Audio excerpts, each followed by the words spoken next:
Jay here for Stretford, Paddock. That's a man who doesn't need any introduction. So you know what? I'm not even going to give him one. Manchester United winning at Villa Park. Andy, it's a win. Are you happy? All right, as they say down that end, innit? Certain TalkSport presenter won't be happy tomorrow. My commiserations, Mr. Gabby. All right. Do you know what? That's not that bad.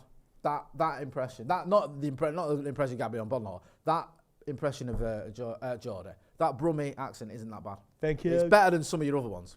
Let's put it that way. I don't know if that's saying much. Yeah, that was a good win today, and it was scrappy, dogged, and that's what United have been playing recently. And it was good. A really good performance, like I say, minus the butcher. Everyone played a part today, and it was really good performance. We rolled out a couple of good saves. Maguire, absolute devastator in the box, setting up rock and roll Rasmus. And we say that we were well worth our first half and lead. Now, let's say they had a couple of chances, some cracking saves from Unana. And the second half, we wilted a bit, didn't we? Yeah, and their equaliser. What the hell was them celebrations? Alan Pardew FA Cup final. I missed it because I went to the toilet and I've not watched it since because I was feeling. What the hell is that celebration, man? It was a bit of a shimmy. You're not going to make. Andy, I missed it. Show me what happened. Right in front of the whole end. You know what I mean? On one knee, you're proposing to the whole end. Will you marry me one night? Gabby! I can't call. Hey, winning away from home sends us do, Lally. You mentioned there, Harry Maguire, he's had a bit of stick. He got player of the match. I thought, like you say, Onana did some good saves as well. Do you feel like some of these players don't get the credit they deserve at times? And, you know, when we saw today, there's performances that maybe they deserve a bit more of a pat on the back. They do help their cause, then they certainly don't help their cause. Because it's 50-50. It can go. It's in them to play well, and it's in them to have an absolute disaster. Yeah, we've seen that. So we've seen that so many times this season. I mean, this was Harry Maguire's second game back last week. I thought he played well, and you could see he got caught out twice because it was his first game back, lack of fitness. Yeah, so there was this is his second game. West Ham, 2 1-on-1s, and Delo bailed him out. But I mean, some of his headers, like if with a bit more training, you could have a bullet header. Remember them ones he got in the World Cup and all that? Yeah. Bullet headers. I mean, maybe it's something there to work on. And like I say, the second half, we rolled our luck. We had a chance or two there, Garnacho. They missed one as well. So, but like I say, I'm still not a fan of him. But he keeps me quiet. Scotty too. He done it again, but. You got to keep it going every game, mate. Absolute pandemonium. Do you like him off the bench? Yeah. As a sub? Because he's like, listen. He does better off the bench. I'm with you on the Mctominay thing. I don't want to hate on the guy because he just scored a winner, but I think when he starts, we lose a little bit of something in midfield. But off the bench, his record's very good. Yeah, I mean, off the bench, we've got a couple of games now. It's like, this is what scares me. If you say we'll get Champions League football, the derby's on the horizon, and you'll lose the derby, but you'll get the top 4, top 5. Yeah, I'll take it. Yeah. Because I know this team can go missing in a game like that. You know what I mean? So, but next week, it's about grinding out results and getting into that position. I know we've got Luton, then we've got Fulham, and then we go into that Manchester derby. Maybe just in and around the buffer zone. There's a 5-point gap between now. Well, basically, we're in the middle. There's 5 points between us and Villa. 5 points between us now and Newcastle. And it's big weekend of results it's been this weekend. I mean, Aston winning 6-0. Wow.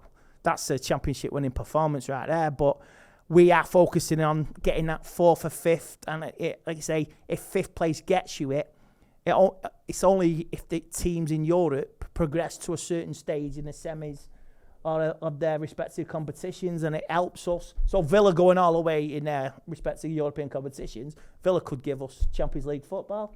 I mean, it could be a double-edged sword, that, couldn't it? It could be one of them where, like, you know, it's a City-Arsenal Champions League final, which would be horrible, but that helps us get Champions League football. I mean, I'd be honest with you. A bit of a sick twisting. Yeah, I'd rather we just didn't have European football. Yeah, but I thought it was a great performance today. Like, let's say, Ten Hag's decision, like, say, Lindelof at left-back, was like, well. But sometimes, like, you're scraping along and getting the results, and like we've done a double over the team in the top 9 now. So I mean, it's brilliant. It's all you can ask for. And we've got Luton next week. Let's say Fulham, one game a week. Let's say then it's the Manchester derby on the March the 3rd. So it's like, that's going to be a big one. But let's say one game a week. Hope there's no injuries. Luke Shaw played well as well. Let's say, I can't fault any of them today. No, listen, you call it as you see it, you're not going to moan for the sake of moaning. If it's a good performance and a good result, which it is, not perfect, but it's a difficult ground to go to, we've got a result. I asked you now about top 4, because you mentioned there about it could be top 5. We're 5 points behind Aston Villa, a little bit of momentum. We've had a few wins now.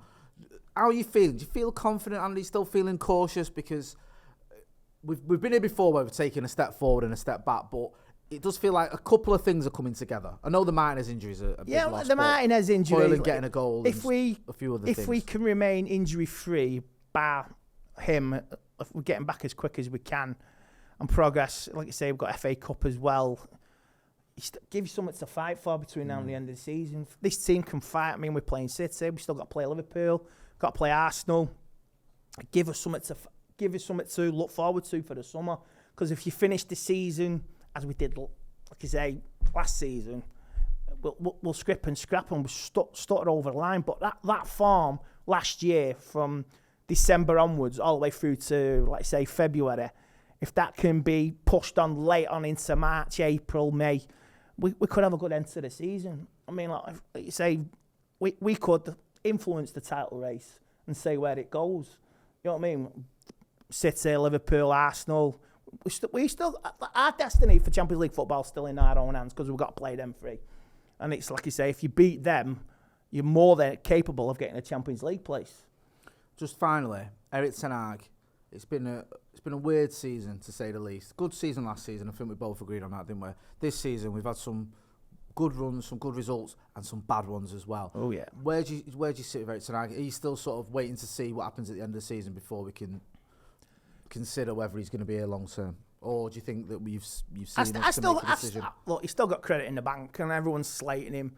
I mean, I'm certain. I've seen the tweets tonight. Like you say, reporters within Manchester journalism are slating him. 5 minutes later, they're praising him on the same Twitter feed, and it's just stupid. So I just want to say, like, I'm going to give him till, let's say, if he gets that structure around him, there's going to be major incomings with upstairs and that. So I say wait till the end of the season.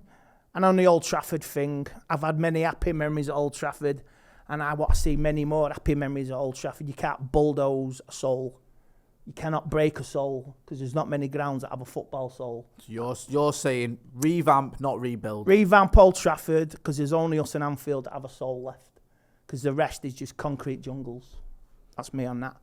I've been going for 40 years, and I want to go another 40 years to Old Trafford. It's not you on that. We're going to get you on that again, but we'll get you on that for a different video. But first of all, thanks. Last of all, thanks, Andy. Yeah, I agree with everything you said there about Erik ten Hag and about the team as well. And listen, we've not had a win away from home against the top 8 or 9 team for feels like about 10 years. So I'm just going to enjoy it. Go and check out Andy Tate on all your socials. You know where to find him. Make sure you are subscribing to the channel as well. This has been a review of Manchester United's 2-1 win away at Villa. Thanks for watching. Good night.